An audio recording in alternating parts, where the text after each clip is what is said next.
Christie Watson is professor of medical humanities at University of East Anglia and worked as an NHS nurse for over 20 years. She has written 5 books. Each one of them is a treasure and a gift, and I love them, including The Language of Kindness, which was a #1 Sunday Times bestseller, and Quilt on Fire, which we will talk about so very much today, and her latest medical thriller novel called Moral Injuries, and it is bananas good. And she happens to be one of my very favorite people on the planet. Christie, welcome to my obsession. Oh, it's so nice to be here. And for the second time on this podcast, which I just feel like the most lucky person in the universe right now. I think what's so nice about knowing you and loving you is I've gotten to see you in a bunch of different chapters now. And when I first met you and when people from the Everything Happens community first met you, it was the worst of times. It was like very middle of the pandemic. You were, to me, like the portrait of a heartbroken healthcare worker you were risking your life every single day. You were so absolutely invested in how we were going to care for people living and dying. And I got to know you in this very intense, serious way as I saw all your best gifts like applied to life and death issues. And then I met you after. You're like fun and sexy. I just thought it was like the wildest way My new bio. That was so funny. I was like, wow, I guess you're like a full gamut person. I think all of us have just been through this sea change of philosophically unraveling and then trying to work out who we are as a people and what we want afterwards. And definitely sexy fun. It's what I want from life, apparently. Because when I read your next book, Quilt on Fire, truly, it is such a fun celebration and examination of what it's like to hit middle age as a woman and really kind of start with not knowing what the hell is going on. So I wondered if we could start there with your like shock and horror and standing in a grocery store freezer. Yeah. Being like, who, why? What's happening? Why? Well, I just love seeing this huge movement of women talking about menopause and perimenopause, but I'd never even heard the word perimenopause as a healthcare professional, which is quite shocking now, isn't it? I'd heard menopause, obviously, but didn't understand this whole period beforehand that could start in your late 30s, it turns out. And for me, it was 44, and I suddenly felt like I was losing my mind completely and was traipsing around the supermarket, just chucking groceries in. And I remember looking at other women and thinking, oh, they've got it all together. They're ticking aggressively their lists. I haven't got a list or a pen. I'm not ticking anything. I'm just wading through sand, which is what I felt like. And I just felt so strange and odd and unhinged is probably the right word, because eventually I climbed into a fish finger freezer. And I stood in the fish finger freezer. And even worse than that, Kate, I have to say I've climbed in again, the same fish finger freezer, to prove a point to my friend that I did actually do it and I could fit in it. So done it twice. Wait, how big is it? Because it's a standing freezer. So I just kind of pushed the fish fingers back a bit and got in and then closed the door. But this is like you're basically wedged in a vending machine. I was wedged in a vending machine and I was just watching everyone walking past in that very British way of totally ignoring the fact that there's a woman in the fish finger freezer and just walk on by. And the man actually leant in and got some breaded cod out and just ignored the fact that I was there. And so I eventually, well, at that moment, I thought I'm either psychotic or something else is happening to me of a terrible nature and I need to go and get help. So that's when I ended up at my GP and in therapy, and it was a therapist who I was so privileged and lucky to be able to. I couldn't afford much, but I was like, I need a bit of therapy, clearly. And that's such an enormous privilege to be able to do that, even that. And my therapist said, I think you're perimenopausal. It was the first time I'd heard it. And of course, then I started learning about it, and various things helped me enormously, one of which was HRT in my case. And what's HRT? Hormone replacement therapy. Yeah. And so I ended up immediately going on to hormone replacement therapy patches. And within 24 hours of wearing this hormone replacement therapy patch, I felt back to my normal self. Oh my gosh. And actually felt quite euphoric for a while because I'd been feeling so abnormal for a long time. Yes.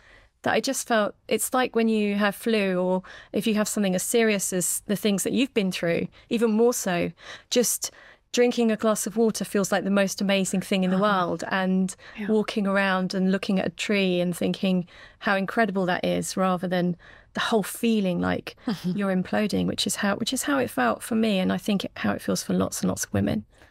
What are some of the main symptoms of there can be like anxiety, or I think there's so many symptoms it would be impossible to list them. But like, in my case, like it's quite the grab bag. It's the grab bag. Mine was mostly mental health symptoms, anxiety, waking up every morning. Insomnia was the worst, but waking up every morning about 3 a.m, foaming at the mouth like a rabid dog. I thought, maybe I've got rabies. Who knows? You're like, is there an adult onset rabies? So I Googled everything. And as a nurse, I was Googling, do I have late stage syphilis? Do I have... Everything was in my Google history, honestly. And eventually, it just turned out that I was imbalanced in my hormones. Simple as that. Before I read your book, I would say that most of my information was folklore or things we accidentally overheard from our moms when our moms were on the phone and didn't realize we were listening. Wow. Just like not a lot of reliable. But after hearing your account, I didn't realize how much story sharing is necessary in order to feel, one, not bananas, and two, just kind of get a sense, maybe not just of the sort of like medical changes, but also the who am I-ness of it. Because I mean, I know that you deal with the serious of life. Like, that is how I also know you. So then to pivot from, well, I've been with people as they die, I understand the gravity of life, and then be like, oh my gosh, I'm super pissed that I don't want to have to gain this weight. Like, you're like very permission granting about wanting us to like entertain all the things that still make us feel like ourselves. Yeah. Like, can't we still feel like, want to feel beautiful? Can we just want to also wear jumpsuits? Yeah, absolutely. And we can hold those things at the same time. It's okay, because all of life is profound and small at the same time. Yeah, you know, totally stupid. And totally stupid. Yeah. And ridiculous. Yeah. And beautiful and amazing and terrible. It's all the things. So we can be all the things, I think. And coming to terms with the idea that women have entire universes of complex goings on inside them, and that's actually really beautiful, is, I think, part of growing wiser, maybe creeping towards wisdom.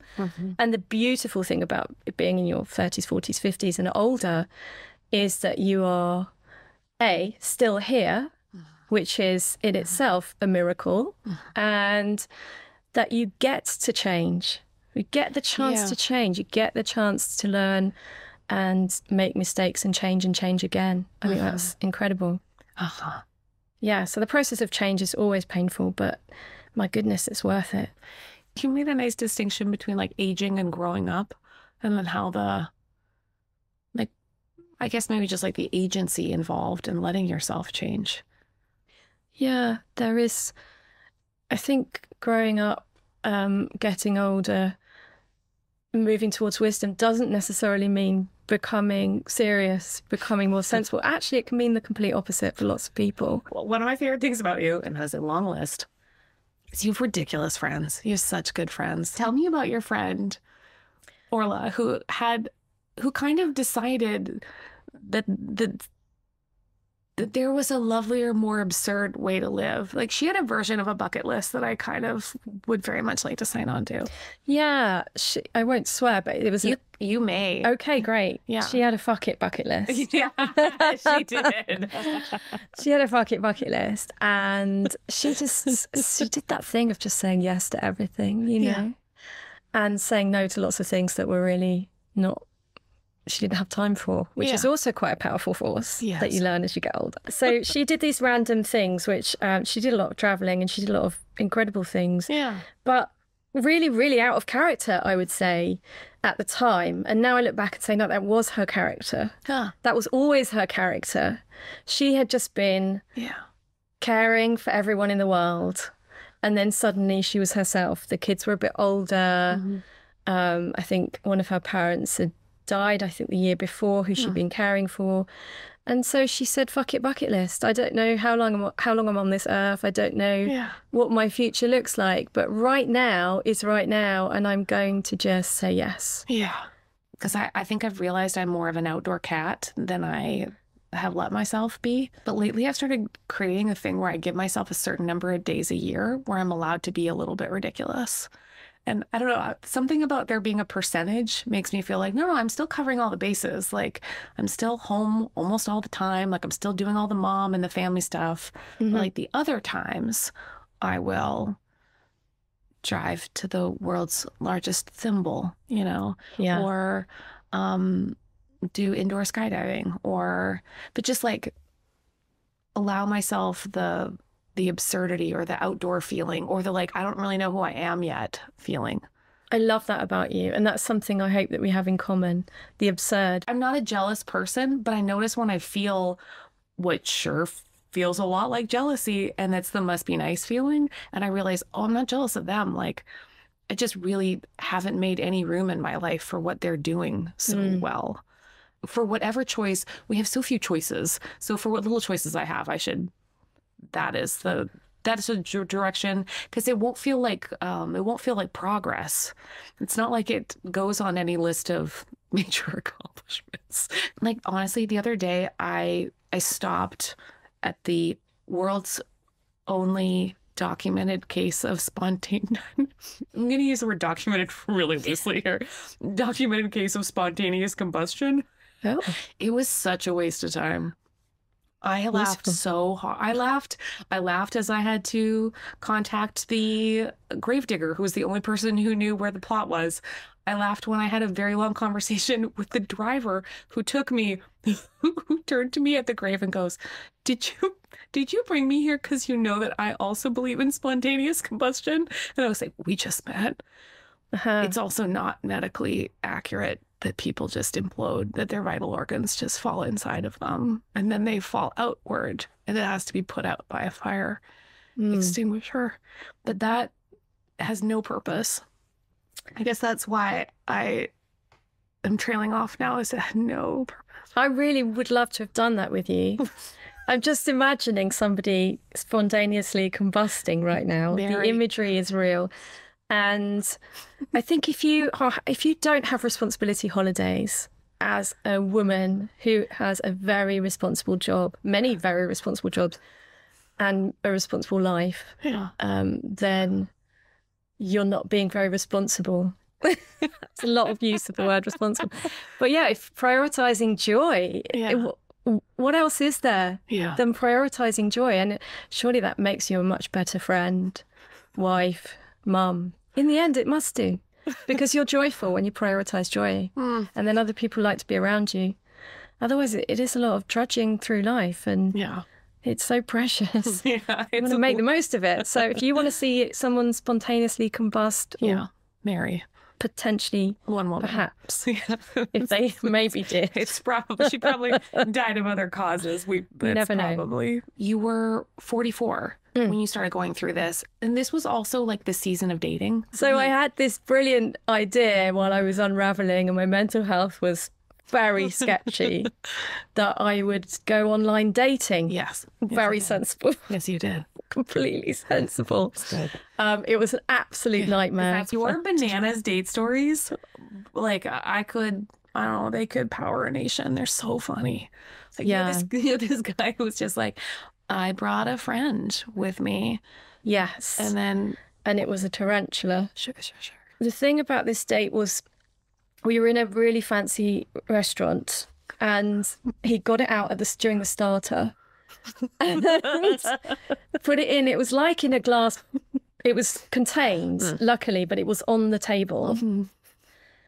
And the very worst part of this was that I stayed for 3 courses because I didn't want to be rude. You had some very wild romantic attempts at finding a normal person.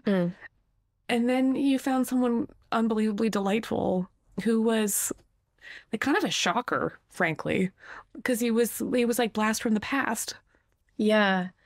So, yeah, he slid into my DMs after I'd finished the dating thing. I thought that's just not for me. Did you really just like put a pin in it at that Yeah, point? I You're put like, a pin this in it. really got I it. put a pin in it. I realised that I was perhaps not going to find what I was looking for. And I did meet some really nice guys, but just not what I was looking for online, in the online dating community. And so and lots of people do. Lots of people do. Most people do. But no, Daniel slid into my DMs and he sent an extraordinarily long message. It was really waffly.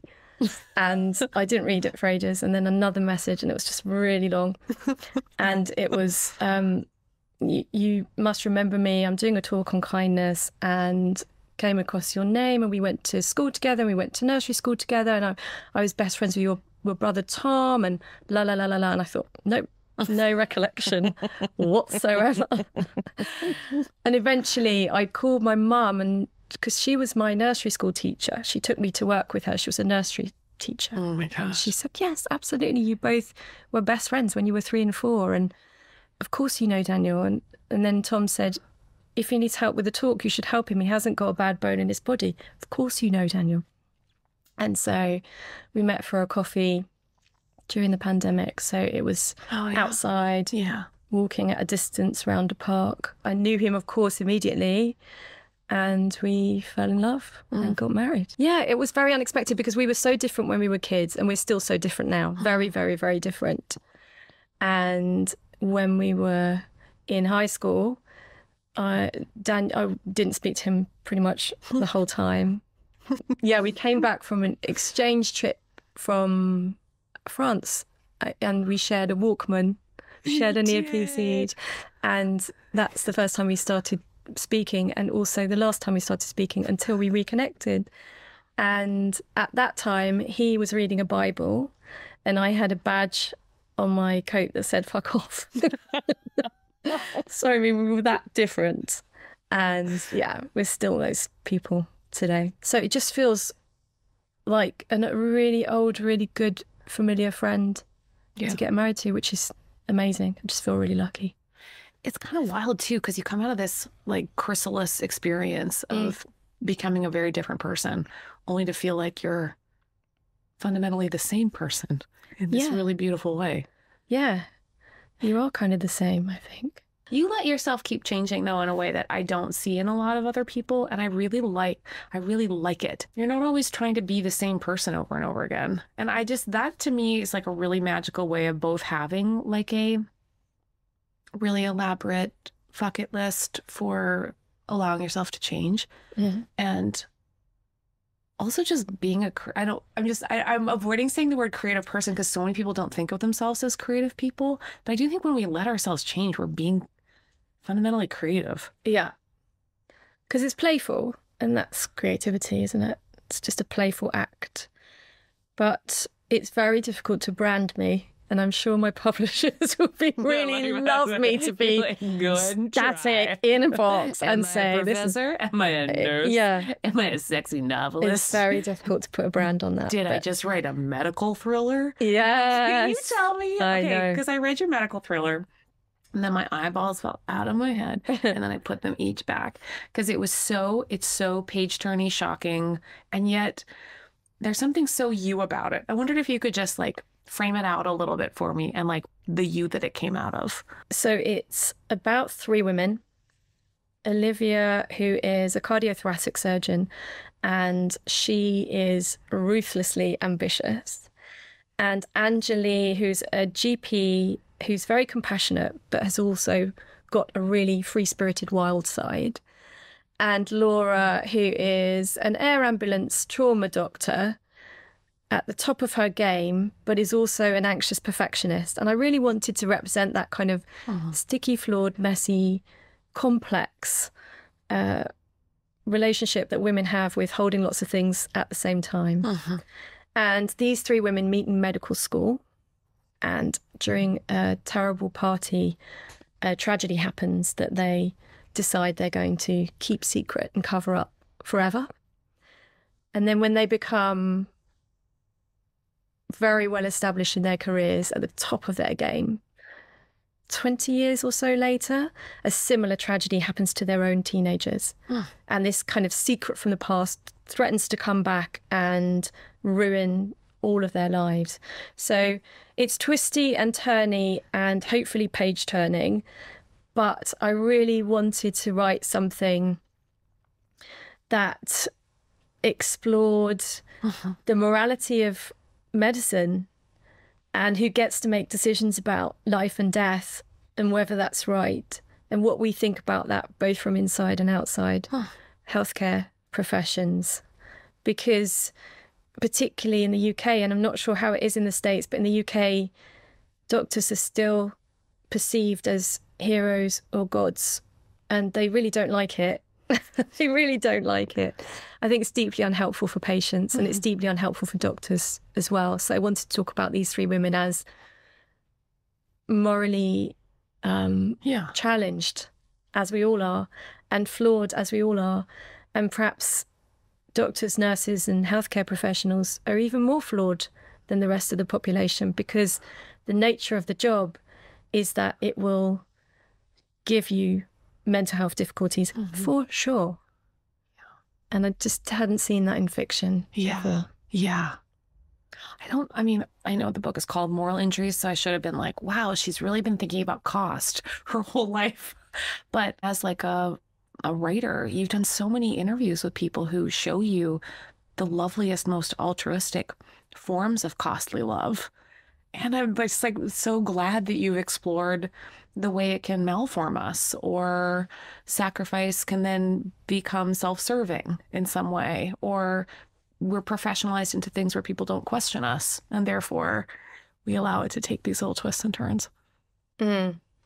Yeah, there is. I think you described it actually as the dark heart of medicine, which I thought was fantastic. I wish I'd written that, but I've been that self-aware. But yeah, there is a dark heart of medicine, and I really wanted to think deeply about that for a while. And I loved being with these characters, and I also loved presenting women at work. Yes. Colleagues. Yes. And there's a particular kind of love between colleagues. Yeah, there is. That is friendship and some, because you've been through some really extreme things that you don't talk about outside that. Yeah. So if you are anyone working in any healthcare setting, you would have seen and experienced and witnessed and been part of things that you can't go home and talk to about your family, but you can talk to about those things with people who are there with you. That's so true. You have been deeply heroic in your vocation. You've cared for people in ways that were beyond normal human limits, and it cost you. And it was so beautiful to see up close. And I've seen you be now wildly human in these gorgeous books, which are so fun and sometimes naughty, and I like it so much because it's the whole gamut. Yeah. And then I got to see as somebody deeply in love, like completely reformatting your life, being really brave, and surrounded by all the, oh yeah, I probably should have mentioned Christie. So it was like, I don't know how many months it was after we met, but you're like, look, given that I'm in love and whatnot, my soon-to-be husband and I have different spiritual priorities on when we're going to get married, but that I landed as like a real compromise candidate, which I was pretty thrilled about. You were absolutely not a compromise. So when Daniel proposed, which took me by surprise because we just had a massive argument. And we were at King's Cross Station on a step in the rain. And so I thought he was going to apologise. And he whipped out a ring and said, "Will you marry me?" And I said, "Fine," which did not go down. But he got over that. And we were sitting outside Itsu, and someone was just eating dumplings right there in front of us. It was really surreal. But yeah, once I came to terms with the idea, okay, we're getting married. This is amazing. Both of us had this discussion immediately. Oh, I'd love it if Kate could come. Do you think she might come? And then I thought, I wonder if Kate could actually marry us, which you did. Which you did, Kate. You married us. And I can't quite believe it to this day how lucky we are. I know it's one of the best days of your life. That was actually one of the best days of my life. Christie, this is the joy of my life. Thank you so much for doing this with me. Thank you. I love you so much. I can't even tell you.